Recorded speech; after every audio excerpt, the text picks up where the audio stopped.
Yo, what's up mga kapatid? Welcome back to my YouTube channel and this is Biyahe ni Koy TV. Mga kababayan ko, makinig po kayo. Alam kong marami sa inyo mga kapatid ang talagang nagtataka kung bakit nga ba ito na pag-uusapan natin ngayon.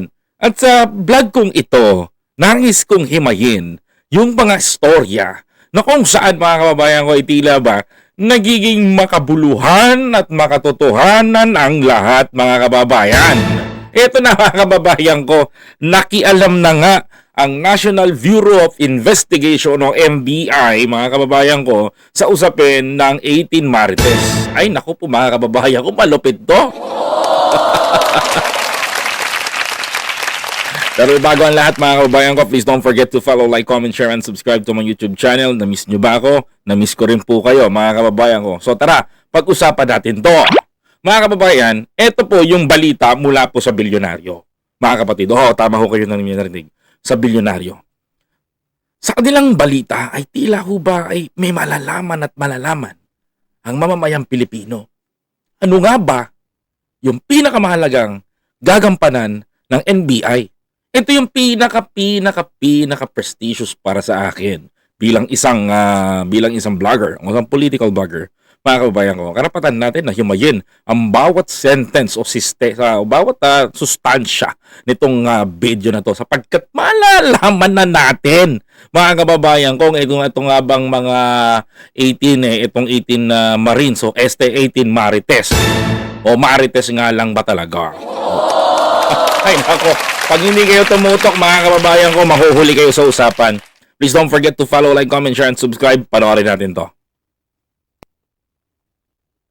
Ang paghimay ng NBI sa mga alegasyon ng umano'y ex-Marines na nag-deliver daw sila ng mali-maletang pera sa mga politiko. Eto because this kind of scandal mga kababayan ko is talagang kumbaga para sa akin, skandalo. Why mga kababayan ko? Bakit ko sinasabing napaka-skandalo nito? You know, maraming Pilipino ang pwedeng mabulag. Maraming Pilipino ang pwedeng madala. Maraming Pilipino ang pwedeng maniwala sa mga pekeng balita, mga kababayan ko. Lalong-lalo na sa dala at bit-bit ng 18 Marites. Ay nako. Madadala kayo dyan. Bukod doon, pwede kayong mapasama sa kanilang mga propaganda. Tama kayo na yun yung naririnig sa akin, propaganda. Mga kababayan ko, sapagkat isa kong malaking propaganda ang kanila kong binibitawan ngayon.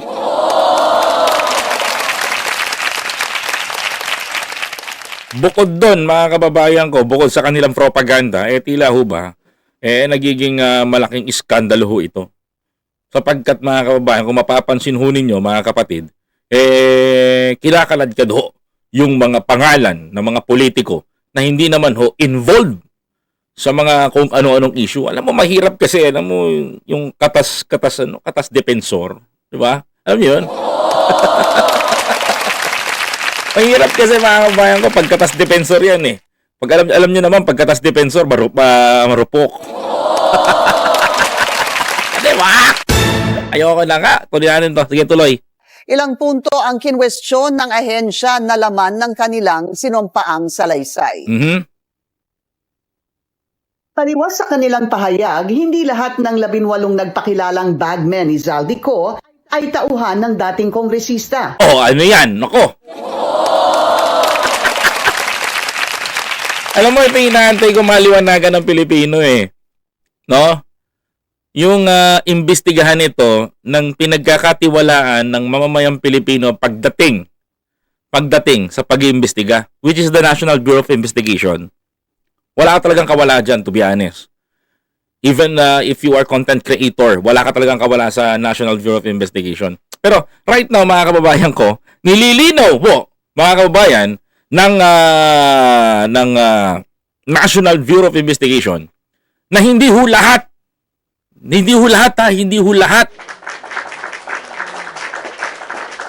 ng mga nagmarites nung panahon na yon, mga kababayan.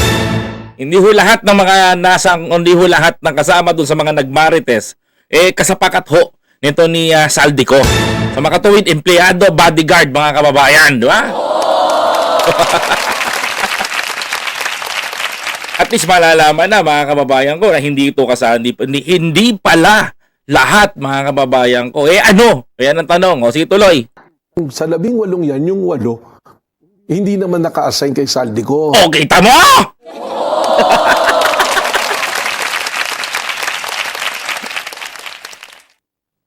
According to the NBI mga kababayan ko, I'm happy to say na narinig nyo po dito ngayon yan na yung 8 ay hindi po bodyguard ni Saldico. Ano? Ano sila? 'Di ba? So yung 10 yung 8 marites, 10 lang ang tama. Tama na may mali.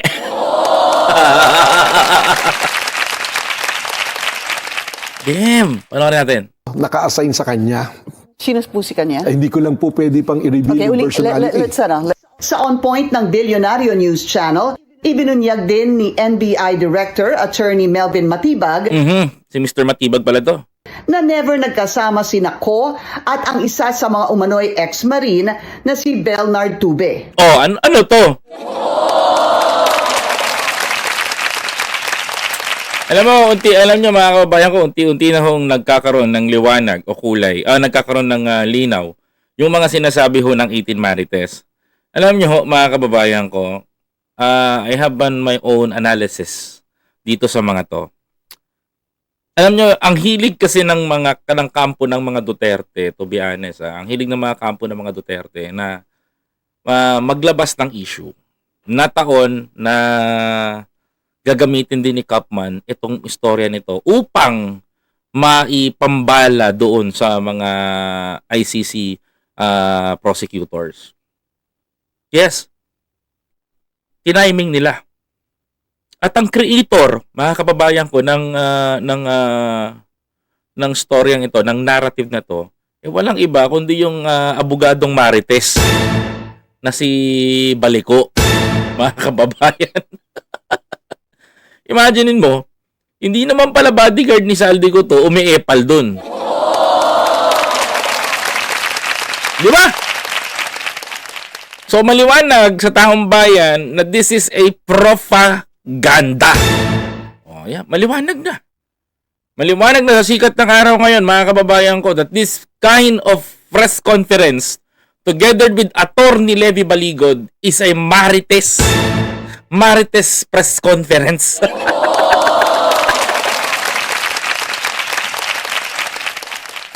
Tapos dadama nyo si Sunny Trillanes, tumanggap ng $200 million.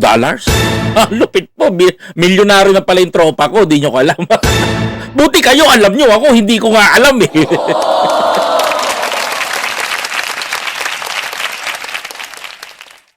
Nangihiram pa nga si Sunny na sasakyan, wala nga pambili sa sasakyan, $200 billion pa, mga siraulo. Meron daw hawak na ebidensya ang NBI para patunayan ito. I-mention po nila si Tube tsaka si Saldico na nag-arkila sila sa air taxi. Ayan, ito matindi. Paano nalaman? Kasi ang kasi nag-arkila daw kasama si Saldico at si Tuve sa ng air taxi, mga kababayan ko. Pero mo ang tanga nila, mga kababayan ko, hindi man lang napagtagnay-tagnay ng maayos yung storya. Minadali, mga kababayan. Nagsapinaduces tekum po kami sa air taxi. Nag-issue na ng certification but since 2022 hanggang 2025, never nilang naging pasaherong magkasama si Saldico at yung si Tube. Yun, tapul.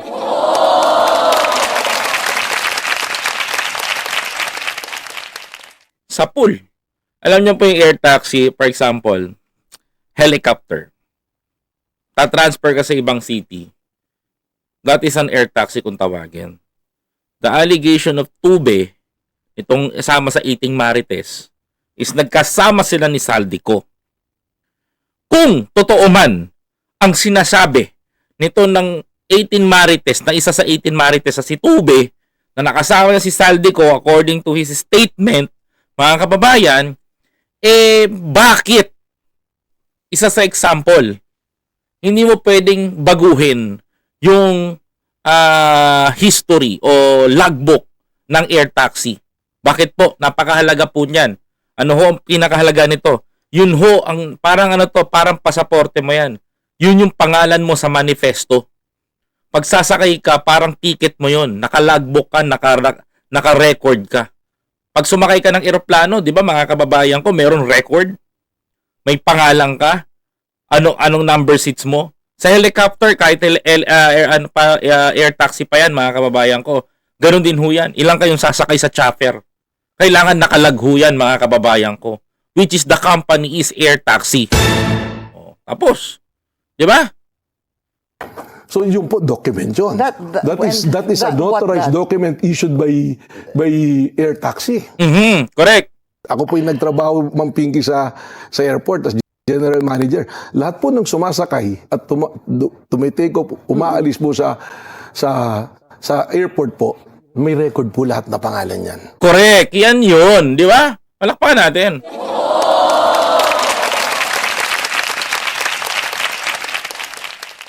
Buti pat nung si attorney, may utak si Baligod, wala. Hindi mo ba lang na-prevent yun, attorney Baligod? Hindi mo ba lang natatunugan na susyoplakin ka ng ganon? Di ba? Ngayon, bulilyaso kayo ngayon. Nalalaman tuloy talaga na totoong 18 Marites to. Alam mo, meron akong haka-haka dito sa mga 18 Marites Alam mo, hindi ako magtataka, mga kababayan, hindi ako magtataka na baka mamaya, mga kapatid, hindi nyo rin makita itong 18 Marites. Hindi nyo na mapagpuan yan. Bigla na lang mawawala yan, maglalaho parang bulayan. Mga kababayan ko. Hindi na ako magtataka kung balang araw, sa mga susunod na araw, hindi nyo na makikita yung 18 Marites. Hindi nyo na matatagpuan yan. Hindi nyo na rin makikita. Hindi na rin ako kaasa na lilitaw pa po yung mga yan, mga kababayan ko. Kasi sa totoo lang, alam ko mangyayari ito, magtatago na tong 18 Marites magtatago na yan. Tingnan nyo. Maabakan ninyo, tuloy. Kahit private plane pa po yan. Napag-alaman ding sangkot sa iba pang kaso ang ilan sa alleged bagmen. Tulad ng frustrated murder. Naku, frustrated murder.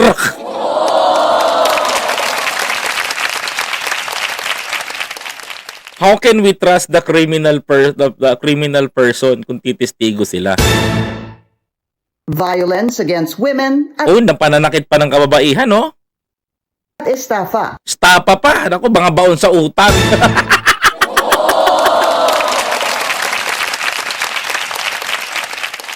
Hindi kaya dahil sa nabaon lang sa utang tong mga to kaya lumulutang ng ganito to, attorney Baligod.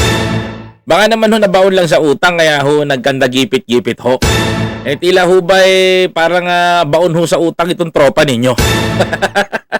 Itong 18 Marites nyo. Dagdag ni Matibag, very odd na iisa lang ang kanilang affidavit. Ang natural si attorney Baligod yan Ano mo mapapala natin to? Ang abogado mahilig tumanggap ng pro bono? Na puro fake news pala ang dala? Ako, Diyos ko. Tinawag po namin sila 18. Pwede bang, ang una po namin sasabi, pwede bang mag-issue kayo ng sarili nyong affidavit, ng sarili nyong salaysay? Dahil ang sworn affidavit po, that is a personal recollection of what you do. Sworn affidavit, mga kababayan ko, yun yung sinumpaan mong salaysay.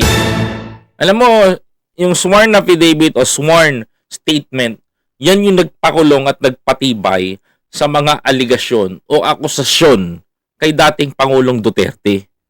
Mga kababayan ko. Sa makatuwid, pinirmahan nila ito sa isang abogado at pinanumpaan nila to sa isang abogado at sa makatuwid, nagkaroon ng investigasyon dito. Ngayon, mga kababayan ko, napakaganda hong paglabas nito ng National Bureau of Investigation kasi mapapatunayan na ng mamamayang Pilipino kung nagsasabi o nagsasaysay ng katotohanan itong 18 Marites, mga kababayan. Sa totoo lang. Kung nalalaman na ngayon kung nagsasaysay ba ito ng katotohanan o pawang mga kasinungalingan lang. Kasi naman malalaman talaga ng Pilipino kung nagsasabi ng totoo itong 18 Marites eh. Hilig kasi sa ating mga Pilipino, lalong-lalo na yung mga naniniwala sa mga Duterte, ang tawag doon, bobo. Mga bobo talaga yung mga yon. Hindi, pagpasensyaan nyo lang yung sinasabi ko, please pardon me, I'm using the word bobo kasi talagang wala silang alam kundi kung ano lang ang sabihin na Marites sa kanila, pinaniniwalaan. Ito mga kababayan ko, napapakinggan ninyo, naririnig ninyo kung ano sinasabi ng National Bureau of Investigation. It's an 18 Marites confirmed.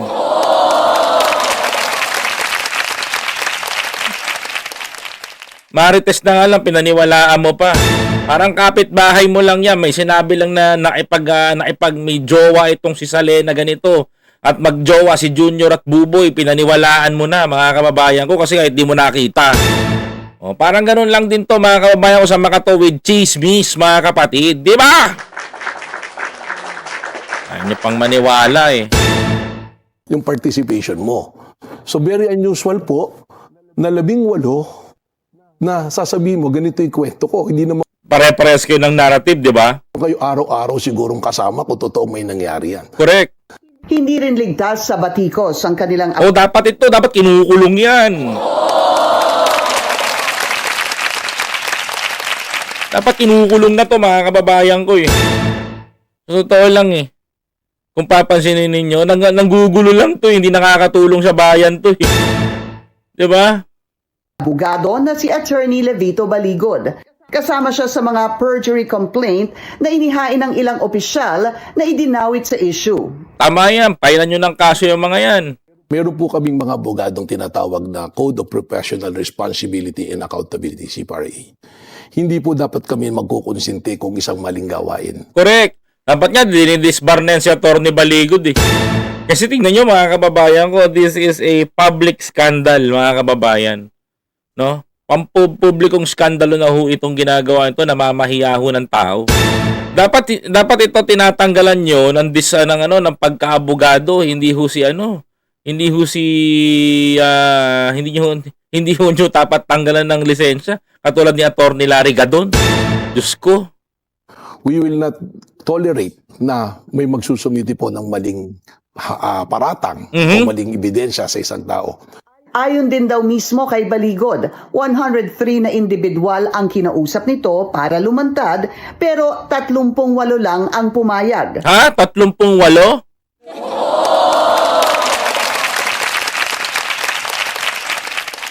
Magsasagawa raw sana ng sariling press conference ang O tingnan nyo, pakinggan nyo mabuti. ilan pa sa kanila pero tila hindi na ito itutuloy. Diba? Sabi ko sa inyo eh.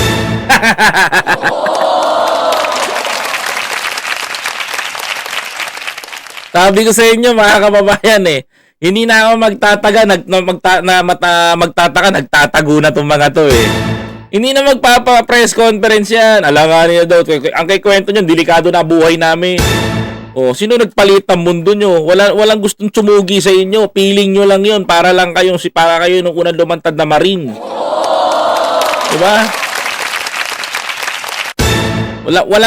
Walang magtatangka sa inyo. Hilig nyo magmarites. Baka hindi na po dahil ngayon nga sinasabi nila natatakot pero very coincidental na nung nilabas namin yung subpoena, that's the time na biglang may threat sa buhay nila. Oh. Siyempre, mga mamaya patahimikin na kayo ng mga Duterte. Ay, nako, itong pamilya ng 18 Marites, mag-ingat po kayo, makinig kayo sa akin. Sumugal yung mga asawa nyo sa masamang gawain. Uunahan ko na ho kayo. Baka ho, hindi na ho pasikatin ng araw yan ng mga kalaban ng gobyerno, patahimikin ho yung mga yan. Ang nakakatakot dito mga kababayan ko, baka patahimikin ng mga kalaban ng gobyerno. No? Itong 18 Marites. Hindi na ako magtataka doon. No? Baka mamaya patahimikin ito, tsugiin ito, ano no magagawa natin, mas delikado ho yun. Kung sakaling mangyari ho yan, mga kababayan ko, mag-isip-isip ho kayo. No, mag-isip-isip po kayo. No, kayong pamilya ng 18 Marites, abay tawag-tawagan nyo na yung mga kamag-anak ninyo nandiyan dyan. Baka mamaya hindi na ho malumutang yan. Parang maging gutesa lang ho yan. Nakakalimutan na ho, naibaon na ho sa limot. mga kababayan. May alok naman si Matibag sa 18 alleged ex-Marines na nangangamba umano sa kanilang seguridad. Ayan, ano yun? As the director of the NBI and the entire strength of NBI, kung meron pong threat sa kanila to do harm, we're offering the professional service of NBI. We can even provide safe houses for them. Yun! And kung may mangyari sa kanila during the time that they are under our care, I will be personally responsible in the entire bureau po. Ayun, ako. Ang laki ng tinataya ni attorney. Pucha, credibility. And ano niya.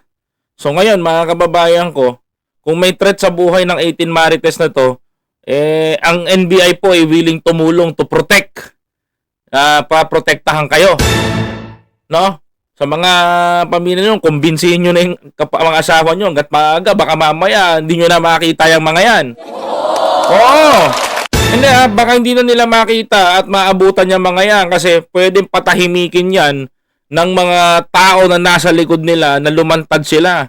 Mga kababayan ko, tandaan nyo, all out yung paglantad nila, maraming penerwisyo. Baka mamaya sabihin mo, mga kababayan ko, ito ho ng mga to, mga kababayan, part ho ng script nila Baligod. Baka mamaya patahimikin na yan.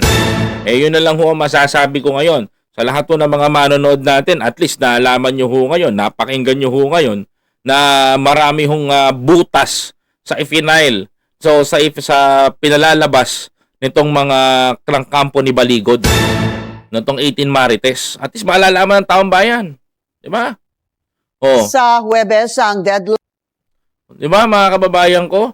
Maraming tao mauunawaan to, maraming mga Pilipino ang mas maiintindihan nito and everything, mga kababayan ko. So far, naniniwala ako na may magagawa tayo, may masusumpungan tayo. And para sa akin, mga kababayan ko, isa lang, lalabas at lalabas ang katotohanan. Mga kababayan, sa panahon na to, hindi panahon ng ang paggawa ng mga issues. Ang panahon na to upang tayo bumuo ng isang bagong nasyon. Mga kababayan ko, hindi ito panahon upang mapagtakpan lamang ang problema ng tatay niyong nasa karton. Ano, mga kababayan? Kaya, mga kapatid, at sa susunod natin pagkikita, ako po si Biyahe ni Koy TV. Please don't forget to follow, like, comment, share, and subscribe to my YouTube channel. Asahan ninyo, lagi ako mag-update para lagi tayo magkasama. Alright? Maraming salamat po. See you later, mga kababayan.